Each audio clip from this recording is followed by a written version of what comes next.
તો સુરતના પાંડેસરામાં બોગસ તબીબ દ્વારા હોસ્પિટલ શરૂ કરવાના મુદ્દે કાર્યવાહીમાં ઢીલાશથી સવાલો ઉભા થયા છે। કૌભાંડ બહાર આવ્યાને 5 દિવસ થવા છતાં કોઈ જ નક્કર કાર્યવાહી નથી કરાઈ, ત્યારે આરોપીઓ સામે પોલીસ વિભાગ દ્વારા કોઈ એક્શન ન લેવાતા કામગીરી પર સવાલો ઉભા થયા છે। મહત્વનું છે કે 2 કન્સલ્ટન્ટ તબીબો પાસે ગુજરાતનું રજીસ્ટ્રેશન નહીં હોવા છતાં મેડિકલ કાઉન્સિલ ઓફ ઇન્ડિયા મૌન રહેતા પણ પ્રશ્નાર્થ ઉભા થયા છે।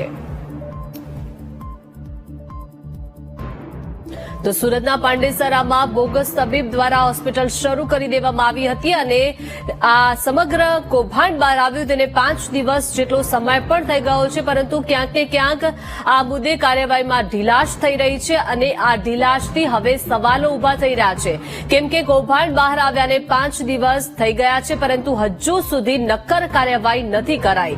આરોપીઓ સામે પોલીસ વિભાગ દ્વારા કોઈ જ એક્શન ન લેવાતા હવે કામગીરી પર પણ સવાલો થઈ રહ્યા છે। મહત્વનું છે કે 2 કન્સલ્ટન્ટ તબીબો પાસે ગુજરાતનું રજીસ્ટ્રેશન નથી છતાં મેડિકલ કાઉન્સિલ ઓફ ઇન્ડિયા મૌન રહેતા પણ પ્રશ્નાર્થ ઉભા થઈ રહ્યા છે।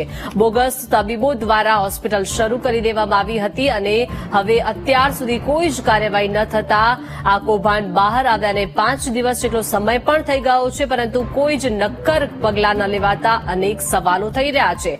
2 કન્સલ્ટન્ટ તબીબો સામે ગુજરાતનું રજીસ્ટ્રેશન પણ નથી છતાં તેઓ આ હોસ્પિટલ ચલાવતા હતા અને અનેક સવાલો થઈ રહ્યા છે।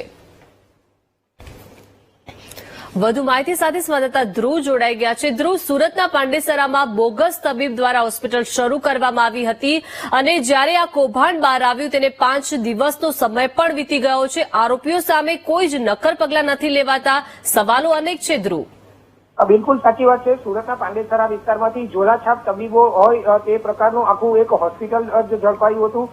જનસેવા મલ્ટી સ્પેશિયાલિસ્ટ હોસ્પિટલ જે છે તે સામે આવ્યું હતું ને આ આખું હોસ્પિટલ ખોટી રીતે ચાલતું હોવાનું પણ ક્યાંક સામે હોય તેવી વાત આશંકા વ્યક્ત કરાઈ હતી, જેમાં કેટલાક જે તબીબો જે છે જે કન્સલ્ટન્ટો છે તેની સામે ભૂતકાળમાં પોલીસ ફરિયાદ પણ થઈ હતી। 2 કન્સલ્ટન્ટ તબીબોને જે ગુજરાતનું જે છે તે રજીસ્ટ્રેશન પણ ન હતું એવું પણ સામે આવ્યું હતું। આ ઘટના જે છે તે 5 દિવસ પૂર્ણ થઈ ચૂક્યા છે અને હજુ સુધી જે નક્કર કાર્યવાહી થવી જોઈએ તે નથી થઈ।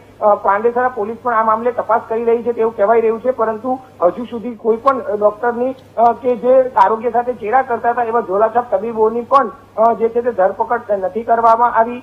એટલે એક રીતે કહી શકાય છે કે કદાચ ધીમી તપાસ થતી હોય તેવો પણ હાલ સવાલો ઉપજી રહ્યા છે। તો લોકોના આરોગ્ય સાથે ચેડા કરનાર ઝોલાછાપ તબીબો સામે કોઈ કાર્યવાહી ન થતા લોકોની પણ આવા ડોક્ટર સામે કડકમાં કડક કાર્યવાહી થાય તેવી માંગ કરાઈ રહી છે। હાલ જે રીતની સ્થિતિ જોવા મળી રહી છે, શહેરમાં અનેક જગ્યાએ આવા પાંડેસરા એટલે સ્લમ વિસ્તારો જે છે ત્યાં અનેક એવા ડોક્ટર જે ઝોલાછાપ ડોક્ટરોના રાફડા ફાટ્યા છે અને આવા ડોક્ટરો સામે કડકમાં કડક કાર્યવાહી થાય તેવી માંગ ઉપડી છે। પરંતુ હાલમાં જે આખું હોસ્પિટલ ઝડપાયું છે એ હોસ્પિટલ હજી તો શરૂઆત થઈ હતી અને તેના બીજા જ દિવસે આ પ્રકારની કામગીરી સામે આવતા અનેક સવાલો પણ ઉપજી રહ્યા છે અને તેમાં જે 3 જેટલા તબીબો હતા તેના ક્યાંક ને ક્યાંક ગુનાહિત ભૂતકાળ ઇતિહાસ પણ જોવા મળ્યા હતા। એટલે ચોક્કસ આ તમામ ડોક્ટરો સામે કડક કાર્યવાહી થવી જોઈએ તે પ્રકારની માંગ હાલ ઉઠી રહી છે।